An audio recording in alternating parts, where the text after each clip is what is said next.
I'm so familiar with God and how he has moved me in the past, that becomes my confirmation of me pushing forward. Hope to help. Ms. D says, hey, coach, hope you're well. Hey, coach, hope you're well. Why is God silent when I feel I most need to hear his will or instructions? Do you hear God audibly? Why doesn't he speak to everybody like that? Well, many people can't handle his voice. Many people can't handle direction or instruction audibly. Some people may be freaked out. Some people may be scared. And I think God's just a good steward over the human experience, knowing that not all humans can really handle a God speaking with that bass and with that soundness, with that conviction, with that power, right? So maybe that's one of the reasons why God doesn't speak audibly all the time.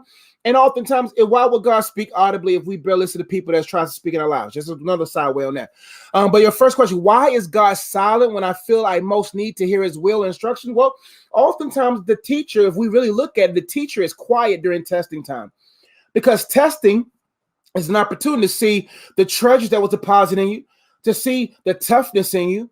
And oftentimes he is quiet or silent because you need to see how you respond to his silence. See, oftentimes faith is not proven when there's constant communication. Faith is not proven when God is just working on our behalf every second, every minute, every hour, every day, every month, right?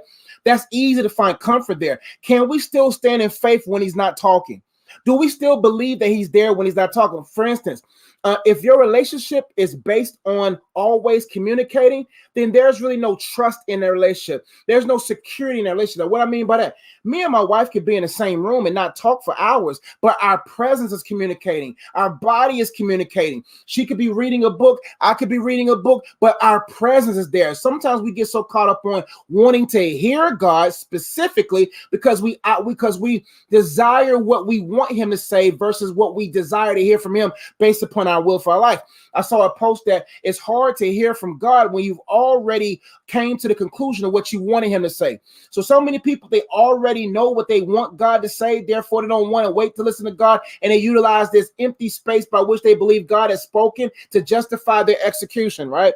And so oftentimes we just got to be okay with his presence. His presence is enough. His presence brings peace. His presence brings joy, right? And so the thing could be is that we don't want you to be so caught up on the instruction, so caught up on the will of God that you forget about the weight of God, the presence of God that's around you. And that's what brings comfort. When you're driving with the GPS doesn't hold a conversation with you as you're driving. The GPS doesn't say, how's your day? The GPS don't do all that kind of stuff. But when it's time to make a turn, the GPS will let you know 600 feet, 800 feet, 2 miles away that there is a turn coming. The same as with God. God communicates with us. He fellowships with us, right? But when it comes with direction, when it comes to instruction, you're not going to hear from God until you're about 2 miles out from a turn. So enjoy the ride. Enjoy his presence till you get to a turn, right? So I hear God audibly? I've heard God audibly maybe once in my life when I was at Oral Roberts University. That was it. But there's a speaking, there's a still voice in my spirit. There's a sensing. God speaks in multiple different ways, right? So don't look for the audible voice of God. Look at the arrangements of how he speaks through nature, how he speaks through people, how he speaks through confirmation, how he speaks from his spirit inside of you.